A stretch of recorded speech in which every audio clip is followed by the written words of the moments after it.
let's jump in. Let's make those habits sticky, people. And let's start with a question from a listener named Eric. Hi, Mel. My name's Eric. How do I create habits that'll stick? So once I keep going, I'll stay with it. I want to make it easier. Eric, I'm so glad you asked, because you know what? I don't want that new treadmill that you just invested in to become the most expensive coat hanger in your house. And the truth is, there are simple, fun, and easy ways that will help you stick with the new habits that you're trying to create. And look, I want to say something right up front. I'm not exactly the expert in this. I'm applying the same tools that you're going to learn in this episode. I'll tell you a quick story because I'm in the same boat as you. I signed up this year to do this 75-day mental toughness challenge that is requiring me to do a bunch of brand new behaviors every single day. So I am in the habit formation soup with everybody. And I have a confession to make. This is the second attempt that I'm making at completing this 75-day challenge because I failed last time I did it. I signed up last year, and this challenge was so hard, I bailed within a week. So all the stuff I'm about to share with you are the things that I'm using that I've seen other people use so that I don't fail at it this time. And so here's how this episode is going to roll. I'm going to explain the new daily habits that I'm trying to learn and stick with and manage. And as I do that, I want you to think right now about the change that you're trying to make, okay? Because I want this to be relevant to you. That way, it's not only going to be valuable for you to listen to this, but it's going to make the change that you want to make easier. So I'll start first. So I've committed to do this 75-day challenge, and here is what the challenge says I have to do for 75 days. No alcohol. I have to eat a healthy diet, which for me, I've decided I'm going to just eat a normal diet because I'm a healthy eater, but I'm not going to have any gluten or dairy for 75 days. I got to work out twice a day, and one of those workouts has to be outside. I have to drink a gallon of water.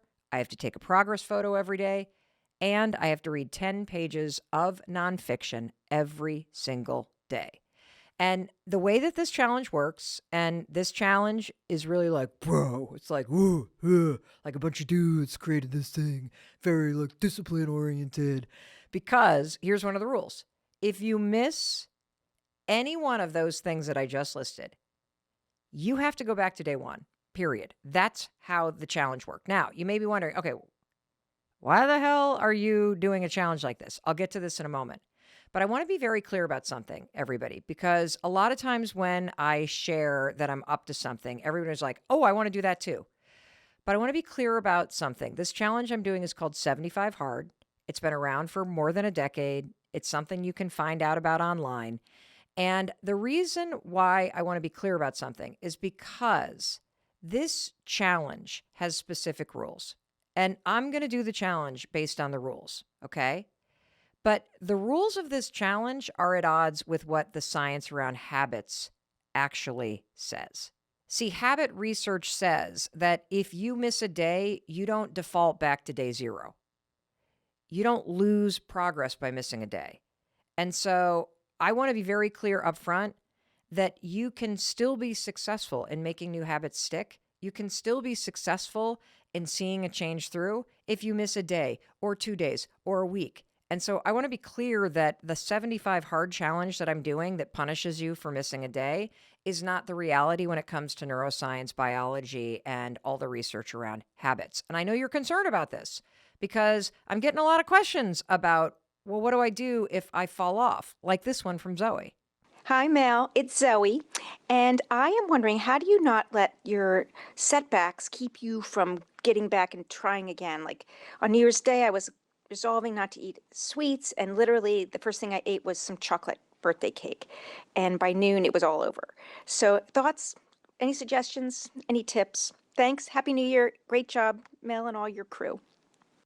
Oh, Zoe, we love you. So for Zoe and every one of you listening, we're not robots, we're human beings.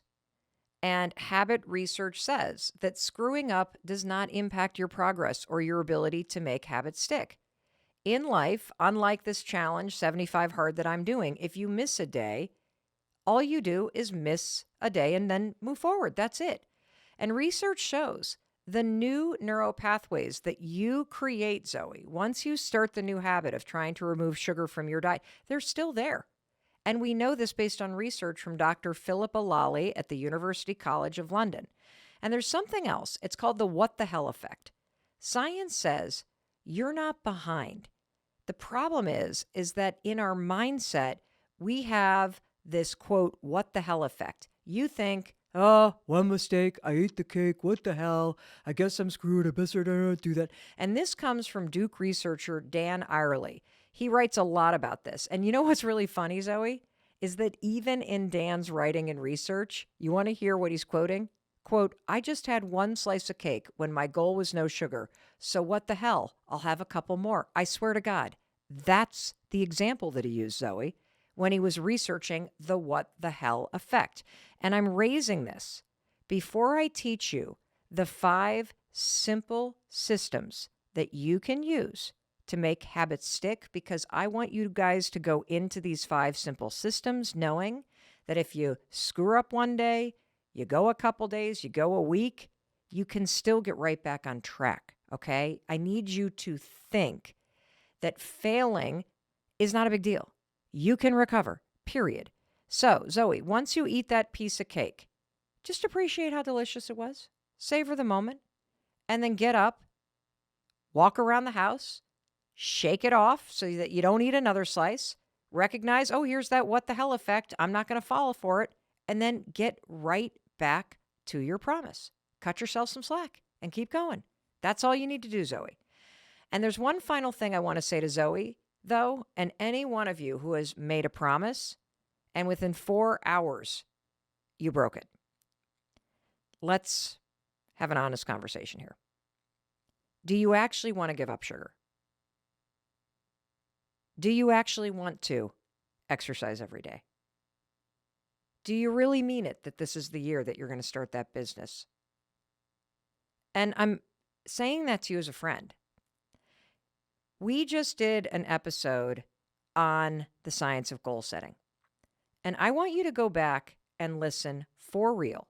If you're somebody who chronically makes these resolutions or goals for yourself, and then within the first day or two, it's out the window.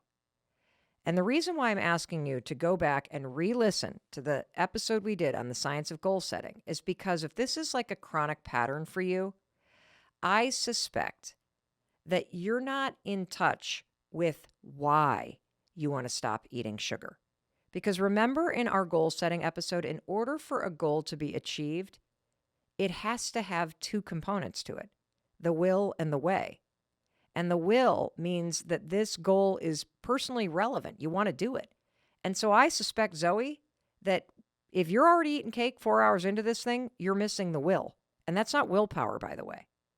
This has to do with intrinsic motivation. The reason why you're quitting so fast is because you're not in touch with why you want to quit sugar. So go back there.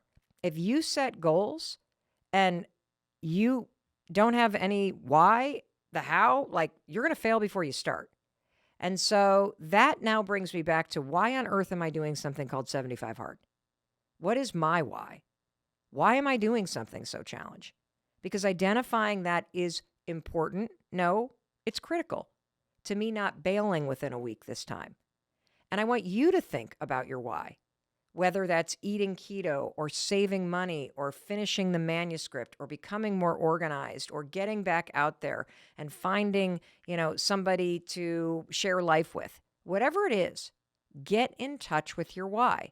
And it's important that you do that before I tell you these 5 science-based systems and hacks. And I'll tell you why I decided to do this mental fitness challenge. It's really simple. This year, I want to play an even bigger game in life. And I also want to have a breakthrough in personal discipline. It's that simple. That's my why. Plus, a bunch of my family members are doing it this year, and I really wanted to be a part of it.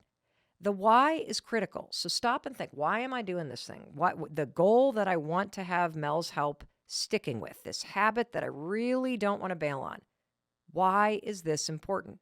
Now, 75 hard for me, I should be calling it 75 brutal, Because the truth is, I have not gone 75 days without having an alcoholic beverage since I started drinking when I was 16 years old. And when I think about cutting out dairy and gluten, which is something I want to do because I get a lot of sinus congestion, and so I'm curious to see if dairy or gluten is the reason. But cutting it out for 75 days? I mean, that's what I eat for breakfast. Hello, cereal? Hello, oatmeal? Hello, coffee with cream and sugar? Hello, sourdough toast with bread? Now I'm starting to wonder, why on earth did I make myself do this? Oh, yeah, that's right. Because I'm tired of having sinus issues and I'm tired of having my gut feel funky. And so here's what I figure. If I can make these 6 things, exercising twice a day, no alcohol, sticking to this diet, reading, water for 75 days, you want to know what? I can fucking do anything. And that leads me to yet another takeaway. If you feel stuck right now, if you feel like you're in a rut, if you just got dumped or fired, or you're going through a divorce, or you put on more weight than you've ever had, or you're just feeling kind of lost in life, you have no clue what you want to do, here's a tip from your friend Mel Robbins. If you don't know what to do in that situation, sign up for something challenging. Train for a marathon. Commit to doing something that feels hard as hell and that pushes you outside of your comfort zone. Something that forces you to add something new to your life, like a training run every single day, or a class where you're going to learn something, or a meditation challenge, or hell, 75 harder. How about this one? If you don't know how to swim and you're an adult, it'd be pretty confronting to go to your local Y and sign up for an adult beginner swim class and learn how to swim, which is a life-saving skill. Or maybe you want to sign up for tango lessons and you've always thought about how fun it would be to dance in competitions. See, what's interesting about a challenge of something scary and hard is it forces you to level up every area of your life, because you won't be successful adding this challenge into your life and completing the goal if you don't change your life and your habits and the systems of your day-to-day life in order to be a person who can achieve this goal. It literally shocks you to your core when you sign up for a challenge. And it reminds you, I'm more powerful than I think. I'm not stuck in this situation or this shitty relationship or this dead-end job. I'm more powerful than I think. And just trying this online challenge or training for this marathon or this, road race or this walking thing or whatever, it's getting me back in touch with me. You are going to freaking love this. We just released an episode about the science of habits. We covered all of the basic foundational stuff. And what's happening is that you've gotten started and you're rolling along on your keto diet or dry January, or you're trying to stick to that budget. And now the wheels are about to fall off.